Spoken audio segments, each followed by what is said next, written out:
I guess I'm live. I was gonna shoot a video and I had some thoughts and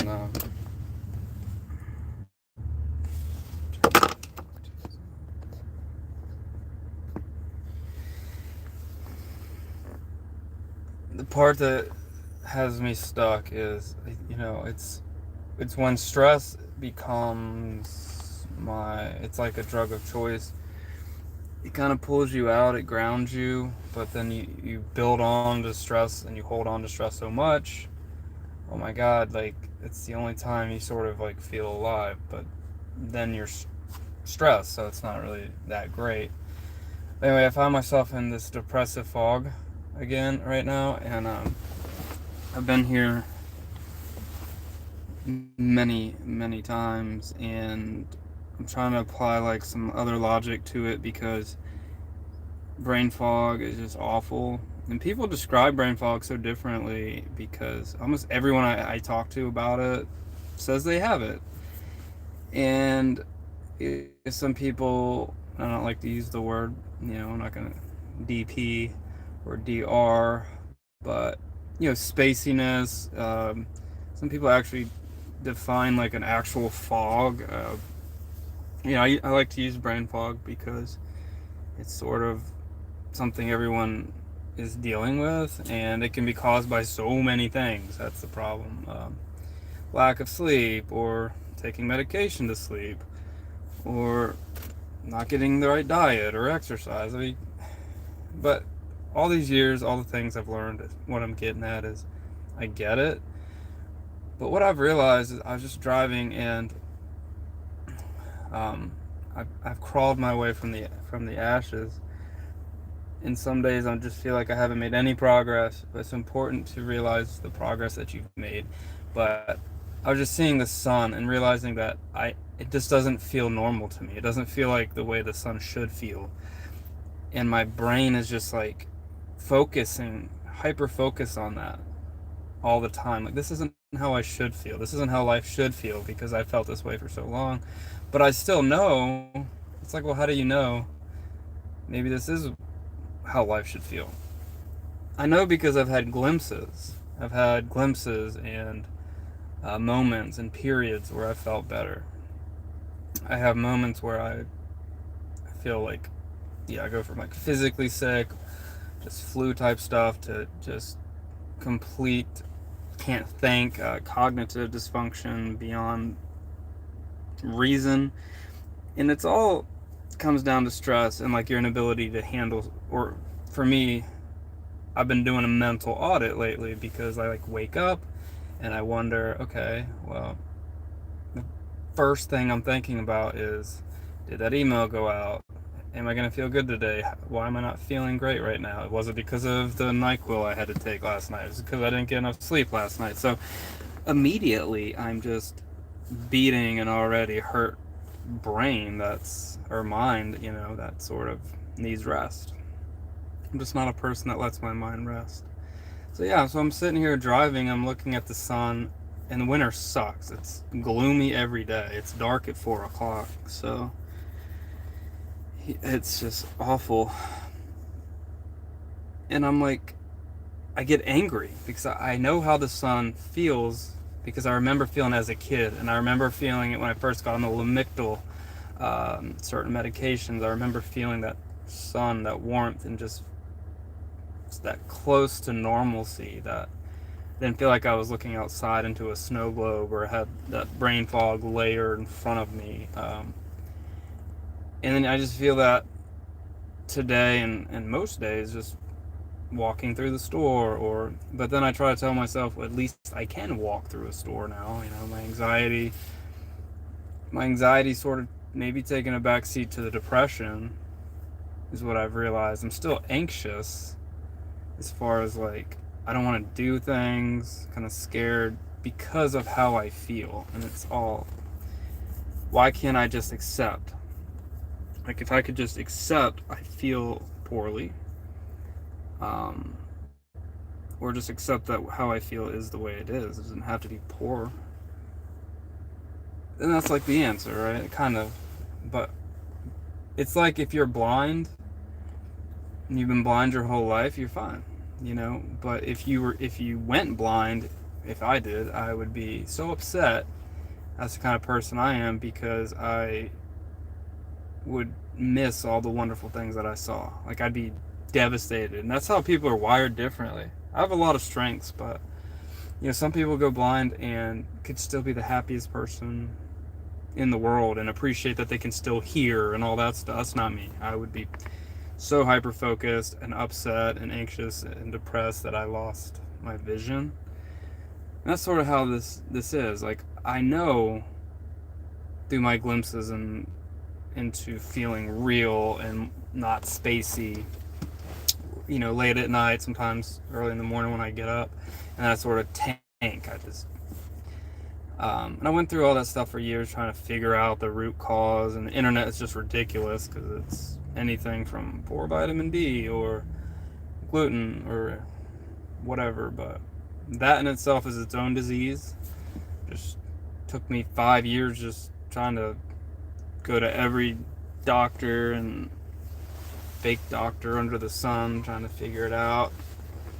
You know, and really it was the health books or the self-help books that helped me the most. You know, friends and other people are like, "Hey, you should go see a counselor." I've already done that for so long, and it's not a modality that helps me. Um, you have to truly believe in something for it to help, and to try to change myself from being a pessimist to an optimist or have positive thinking is almost like learning how to not ride a bike, because I've been hardwired from very early on, from abuse as a child all the way till now, to think in worst case scenarios. So that's just how my brain goes. And even when it works out, I just go to the next worst case scenario. Um, and it sucks because I realize the problem. I realize it. Just because you know that the solution is right there doesn't mean you can do it. If you knew, oh, I cross this and there's the solution over there. Oh, wait, I don't know how to swim, right? We got to go learn how to swim, but it's a little bit more complicated in this case. Is trying to unlearn. And in Eckhart Tolle and the spiritual teacher, it's really like you can't really unlearn that type of somatic responses that we've developed. But what we can do is, I guess, try to override them with healthier, like, habits. But that's just where I'm at, and I've realized I need to be okay with the spaciness. I get all that. I'm just not okay with it. I don't know if I ever will be. I'm always fighting it internally, like, man, I remember when the sun used to feel good, and I'll even watch movies and sometimes and feel more clear watching the movie, and it's just weird. I just want to feel good. I want to feel good all the time. I know most of us don't. I'm willing to do whatever it takes, but I don't know what it takes. So I don't know how to stop the stress, and I got myself into a stressful situation right now where I inherited a family sort of with 2 kids, and and they're young, and it's stressful, but it's grounding. And again, like, that stress is like stuff we feed off of, you know, because it's like, wow, you go through that and you don't have the time to think about how you feel. And my whole life I kind of had too much time. I what do they say? Idle mind is the devil's workshop. That's so true. So you try to stuff stuff in. We try to stuff stuff into our day and our lives to fill that gap, to fill that void. Because if we're constantly doing or stressing, whether it's bills or the next thing, then we don't have to think about how we feel. In my case, which I'm always doing. I'm always, how do I feel now? So I'm checking in. I don't feel that bad. I don't feel that good. So if I'm having a good time, rare, but if I'm having a good moment relative to me, I'll say, well, what did I do? What did I do to get there? Like, did I eat something right? Is it because I got enough sleep? Is it because I took Benadryl instead of NyQuil last night? I start to just overanalyze and try to like figure out, okay, well, what was it, so I can replicate that. Like there's a recipe for it. But I've learned that there just isn't. And I think that the common denominator again is trying to reduce stress. But the irony or the paradox is that as I reduce stress, that's when all this stuff surfaces. That's when the inside trauma, like from my divorce, from my ex-wife cheating and leaving me, and my dog who was my life passing away, all that stuff that I'm able to bury under, right? That I'm able to bury under all the day-to-day stress that I'm trying to do. And then when I'm sitting there with myself, I start to tear up, I start to get upset, I start to really, that trauma's coming to the surface, and I'm like, oh, okay, well, this is good, maybe, but it just hurts. So anyway, so those are some realizations. Just feeling the sun. I just want to that's what I want on life, is just, I want to feel the sun in life, feel the sun, and just feel that normalcy that I get glimpses of. I remember when I was a kid, I feel more real in dreams sometimes than I do in real life. And every day I'm just like, how do I do it? How do I get through today? How, and every morning I'm like, how am I gonna get through today? So, and it sucks because we get one life and it's so fast, and I just keep hoping things will change. But anyway, I'm gonna keep trying modalities, different medications. Medication has definitely helped. I would be dead without it. I've been able to overcome and do a lot more, but I'm still pretty crippled by my conditions. So I'm still pushing, and I'm reading now. I'm going back to those modalities with Eckhart Tolle, The Power of Now, and I really want to start to try to practice presence, and really, that's the only way, is to really be present. But that's where I'm uncomfortable. Unfortunately, that's where we're uncomfortable, is in the present moment. So we push the presence away by living in the future and the past, even though presence is where we will find peace. I'll do some follow-ups. I haven't done a video in a long time. Whoever is in here, appreciate you listening. Maybe you got something from it, and you could leave a comment and share with me. That'd be great. Also, to a couple other people that bounced in, it's pretty cool. Now that I'm able to do live, maybe I could shoot a few more videos, if people are interested in hearing what I have to say. I don't know why they would be, but I've learned a lot. I've been through hell and back, and then hell again, and then back again. So, roller coaster. But I've got a support group. It's really important, and I can give some advice. I think that could help people. So, okay, cool, man. I appreciate you responding. So, you're on 3 meds. I'm on 3 meds too. So really like 2, but I'm trialing one that they say will basically cure me.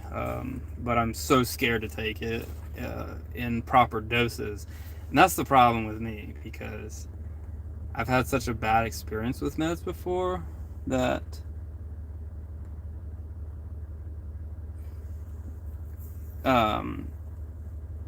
I just feel like it's going to worsen my brain fog, my depersonalization, or I'm going to regress further. So it keeps me in that pattern. But when my ex-wife left and everything, I sort of like I got to do something. I got to figure this out, whatever it takes. And there's so many things out there that supposedly can help now with talk about shrooms, and they're being studied, and ketamine. All this stuff's legit, but I can't take a disassociative because that's how I feel, disassociated, and I'm scared of anything that could possibly move the needle in that direction. So I need to figure out a way to make something that helps, that's non-disassociating. Anyway, what meds are you taking, if you don't mind me asking? I know you said you feel detached from people. I'm trying to understand that. I kind of feel detached from everything. For me, it's more of like a layer. It used to be like 100 layers between me and reality. I felt like I was looking outside of a snow globe on the world.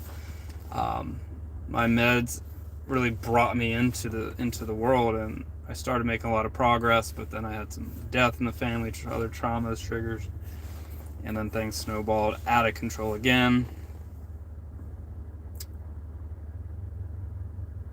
Abilify Effexor and okay, so I've heard about Abilify, never tried it. Heard good things from one guy that he said he took a really low dose, saved his life. I'm not sure that last one. I know all the meds. So you're on like I guess an SNRI, I think Effexor is. Oh my gosh, I did not know what that last one is at all. It's weird. Is that what kind of drug is that? Antipsychotic? I know that's what Abilify is.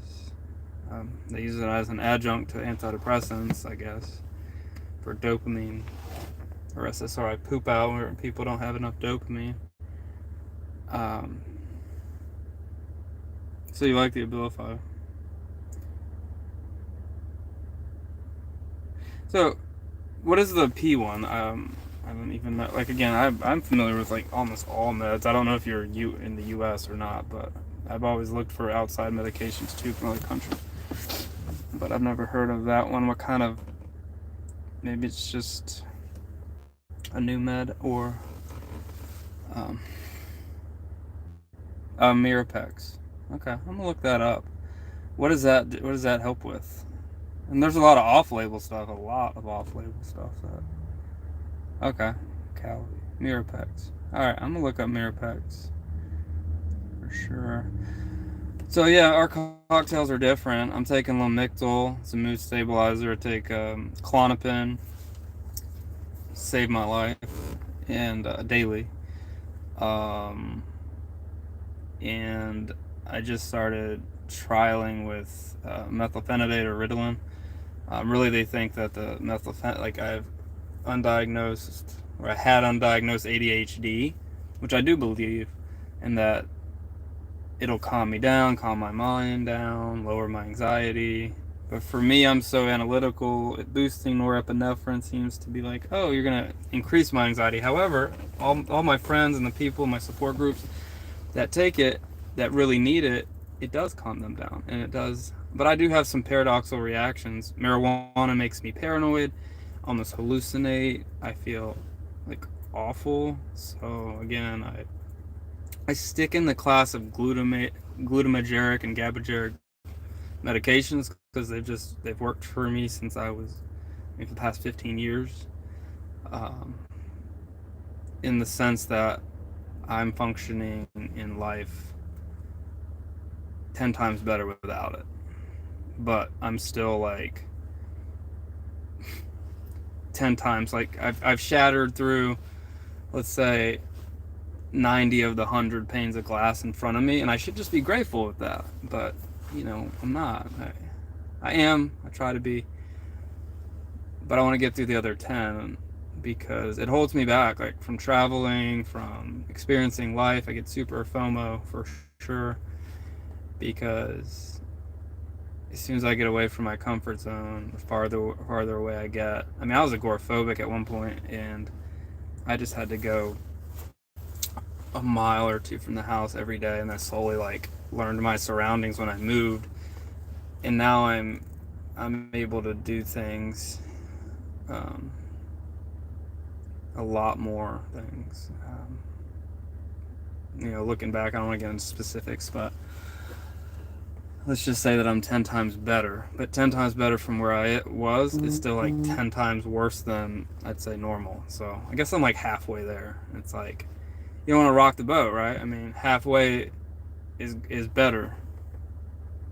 Dopamine. Oh, okay. So yeah, you get that. Yeah, I totally like, and that's why my wife. I was with her 13 years. I mean, since college, and she just couldn't do it anymore. I mean, I used to get in my car and go anywhere, and I flew all over with the military department from 20 to 23, and then things just my physical health started going downhill, and then my mental health. I quit drinking, quit smoking cigarettes, just started trying to live a healthy lifestyle. Just quit everything, thinking that would help, and I wanted to do it all natural.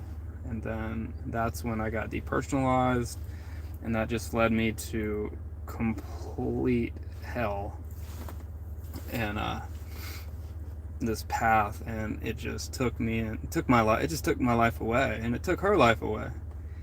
And she stuck by me, for another 9 years, and then found someone else and destroyed me when she left. But because I was finally making progress, I mean, I was able to, you know, do some things. I just have to be careful for what I say right now because of certain things and people that could be watching. But I don't want to talk. Maybe we can get in a personal chat at some point. But yeah, because I got in trouble posting some stuff on YouTube before with, yeah. Anyway, I don't say too much. But I go places and I have the ability to enjoy. I just, once I get there, like if I'm in a river or doing something that's really pushing me out, I'm adventurous, and I can kind of enjoy, but always in the background, my brain is like, how do you feel now? How do you feel now? How do you feel now? And oh, you don't feel that great. You don't feel that great. It's just like unbelievably annoying, and it robs me from being able to enjoy stuff. But when I first got on the Mixel for a while, that med, it was life changing. I felt like it was the holy grail. I felt like the sunshine was shining for the first time, and it was only med I was on. I was on a low dose, and when it clicked, and my patience went up, my irritability disappeared. I was able to laugh again, enjoy again, search for spirituality. I was able to think again, but so for me, I used to be a kind of a med shamer in a way, but some people need it, and meds have. So I'd like to know, could you just, I didn't mean to get so long with this, but I'd like to know, how old are you? How long have the meds you've been on them, and are they helping you? Because you say you don't enjoy people in life, but you also say the Abilify is great. It kind of seems like I get it, right? I get it, but at the same time, it's like, well, what's the next step, and why stay on it? Why not try something new, up the dosage? Like, what do you? Or maybe you're just like, okay, well, I'm at a place where I'm content where I'm at. I mean, what is it?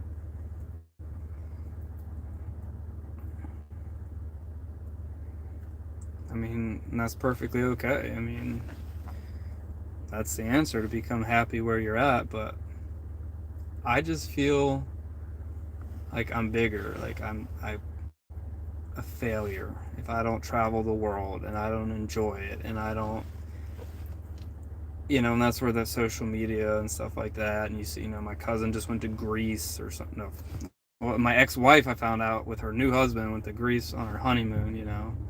Fucking kills me. And then my cousins, they all just went to Ireland, and I just feel like a failure. Hold on, let me see what you said.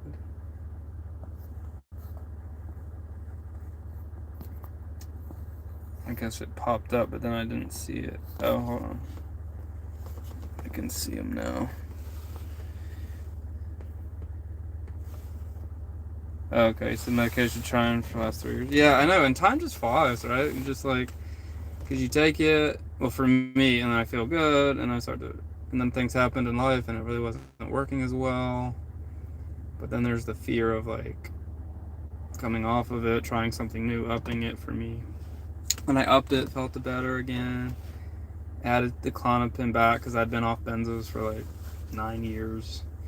I actually started with Xanax, and then I felt brand new. Xanax amazing, but I didn't want to be on Xanax, so I switched to Klonopin, longer half-life, but it doesn't boost the dopamine like Xanax. So I kind of, and at this point, I'm about to be 38, and I am like, I don't care what I have to do. I mean, I'll do whatever it takes to feel as good as possible. I don't care, period. you know. But my email address is raining at 33@gmail.com. So you can definitely email me your story.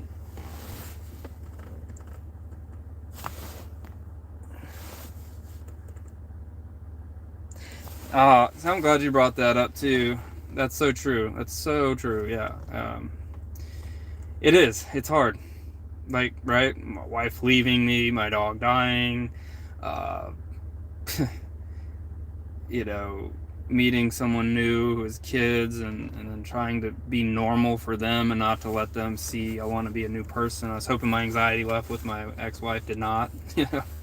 And and yeah, it's so hard because I'm like, is this me? Is this how I'd normally be? No, I can't handle this. What if I had no stress? I'd be better. You know, yeah, things are happening all the time, so it's hard to say, is it the med making me feel shitty today, or is it the bad sleep? Maybe. And for me, because like if I just pop 10 milligrams, my psychiatrist, wants me to take of methylphenidate, I'd know right away. Maybe I feel clarity and I'd feel great like she thinks. 5 doctors think so. But I won't, like, I'm like nibbling on it because I'm scared of it. People take this stuff all the time. I mean, everyone takes it. But I'm just like, max I've taken is like 2.5 milligrams, which she's like, you wouldn't even feel that. But then I even get paranoid taking that, so.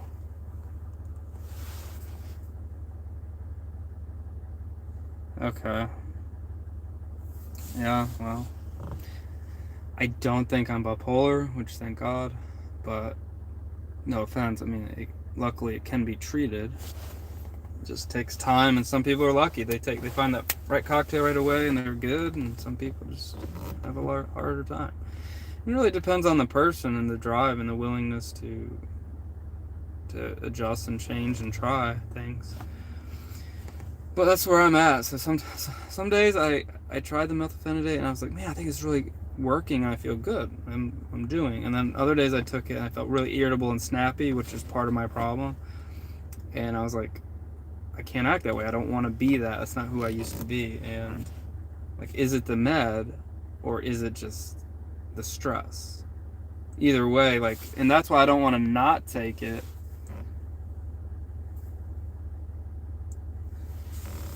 So like, I don't want to not take it because what if I took the 10 and then I was so not irritable? What if it took away all my irritability and I felt great and I was nice and calm? See, all for me is about like my mood and just feeling okay. Like, I don't know how to explain it, but if I could get there, I could do anything. But I gotta be okay with myself. And Abilify definitely was on the list a while ago, and actually Resulti, which is a new version, evergreening of the Abilify. But I was like, I am never gonna take a antipsychotic. So I actually started looking into a lot of not even natural stuff like DXM and stuff like that that's being studied for.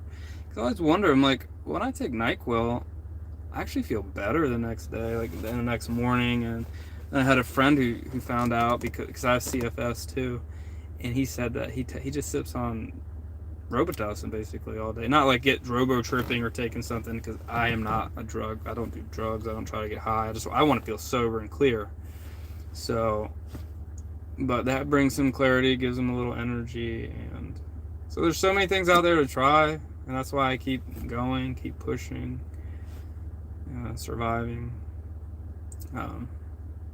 But hey, I'm gonna come on here and live. I'm glad I have an active member. I haven't really done things in years on here because you know what? I reached a point where I was just like, I started, instead of self-help books, I started listening to actual novels. I started focusing because everything was my condition, and I reached a point where it's like I need to move away from that. And when I didn't think about that and I was able to focus on other things, that's part of the answer. Because it's hard, right? It's like having a splinter, right? You have this splinter and it hurts and you know it's there and I just want to get home and I want to take it out. But then you have to learn how to okay, well, I can't take it out. I just have to leave it in there. And if you leave it in there and forget about it, you're okay. Or you can just think about it all the time and it'll drive you crazy. So it's really a mental exercise of so I always have to try to remind myself, hey, dude, don't become obsessive about the way you feel. because that literally burns out your already tired mind. So I've learned a lot, and it's not all about meds. Even before I got on meds, I was able to squash a lot of stuff, OCD, panic attacks and stuff, just by reading books and learning how to cope and breathe. But all of that stuff, I ended up, when the dust settled, I was just in this constant state of separation and fog.